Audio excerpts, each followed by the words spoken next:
Hello, my beautiful people. You're welcome to this channel. My name is Blessing. In this channel, we'll talk about culture and tradition. And today, I want to talk about the Isoko women in their matrimonial home. So, if you want to know about the Isoko women, today, please travel with me as we go to Delta State. Yes, we've just arrived Delta State. Now in Ole. We are in Ole community. Ole community is occupied by the Isoko people. They are very welcoming. I'm enjoying myself.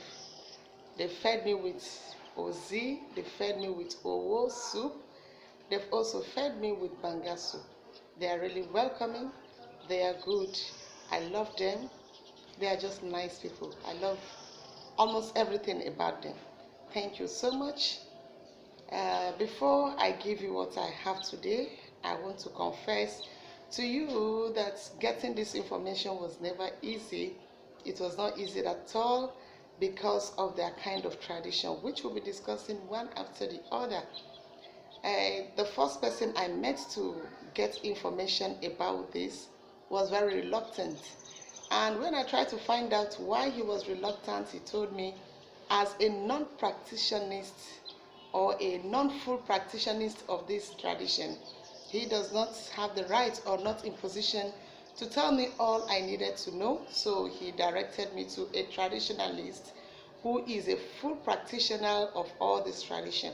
So I was able to dish out those ones he practiced and are more real. So it's part of what I'm about to dish out to you right now. It's okay. So let's go on to the video, drive into the video. So today, what I have for you is the women of Isoko in their matrimonial home. What happens to them? How do they live in their matrimonial home? What happens to them if they fail as wives? One is that if a married woman in Isoko land or even outside Isoko land who has the Isoko blood tries to have any kind of ungodly affair with any man outside there, the ancestors will catch up with her. And it may not be the real act per se, but let's say maybe she just gets out at her business place where she sells and somebody, a man, just come to touch her anyhow, maybe to touch her buttocks or to touch her body, touch especially sensitive parts. As she comes home, she's expected to explain to her husband that this is what has happened.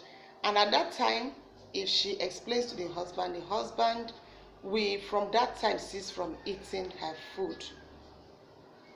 If she fails to do that, the ancestors will catch up with her by striking her with a severe sickness that cannot be diagnosed nor cured until she confesses, because the ancestors have just struck her with that sickness so that she will be able to disclose what was done in the secret, whether in the main act or close to the main act.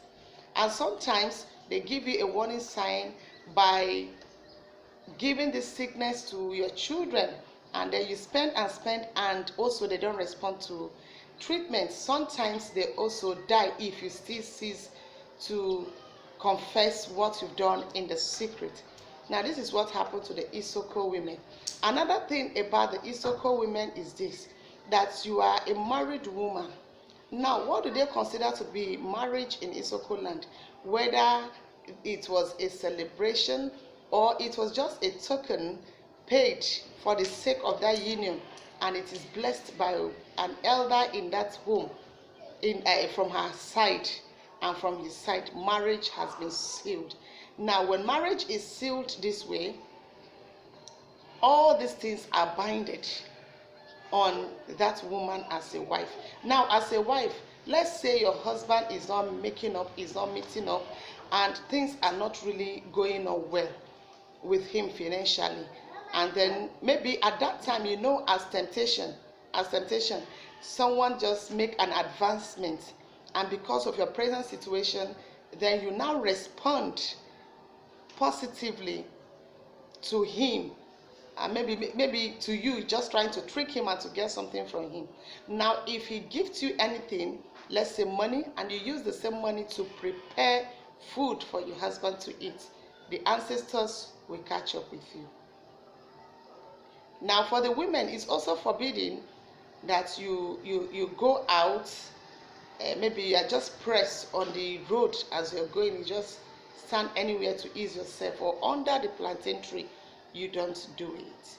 You go to a well-covered place to ease yourself.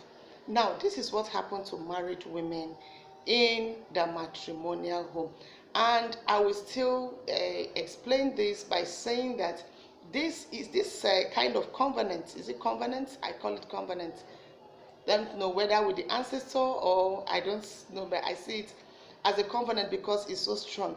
It's not a respecter of any man.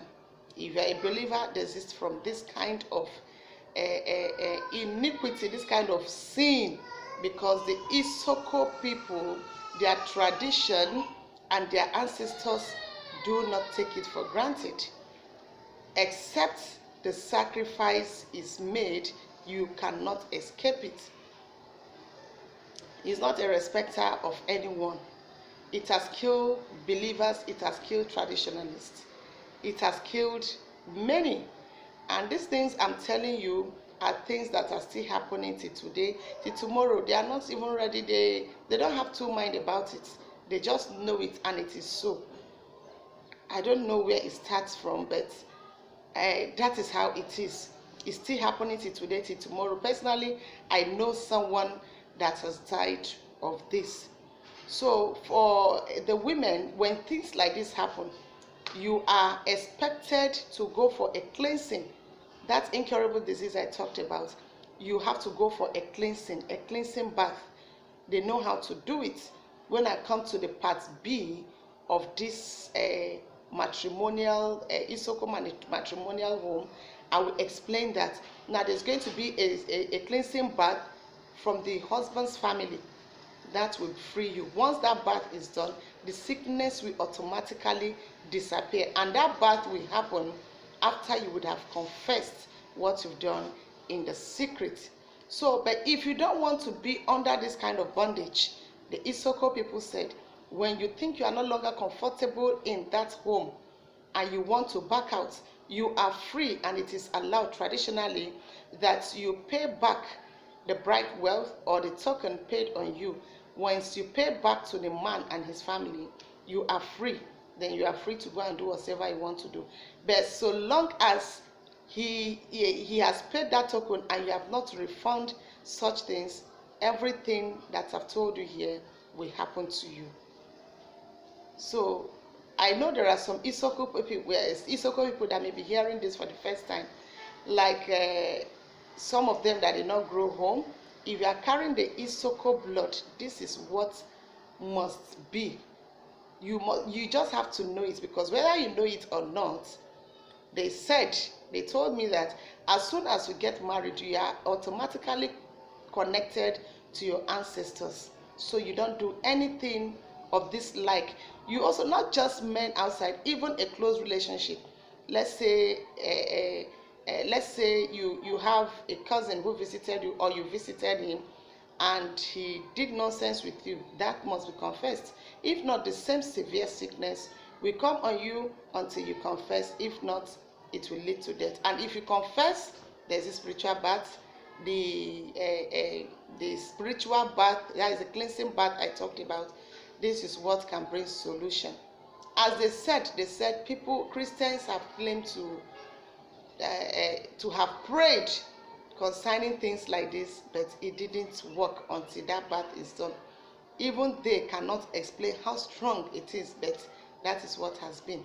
I hope you find this video interesting, and I've already promised to make part B of this one, because some of you be thinking that why is the law just binding on the women? No, the men have theirs too.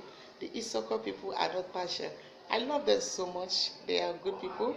They have tried to balance everything. So if you find this video interesting, please don't forget to like, don't forget to share. Also, click on the red subscribe button.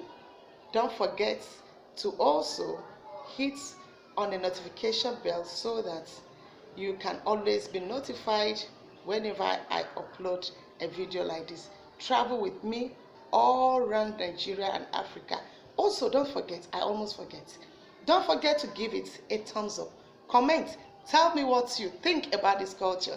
Do you love it?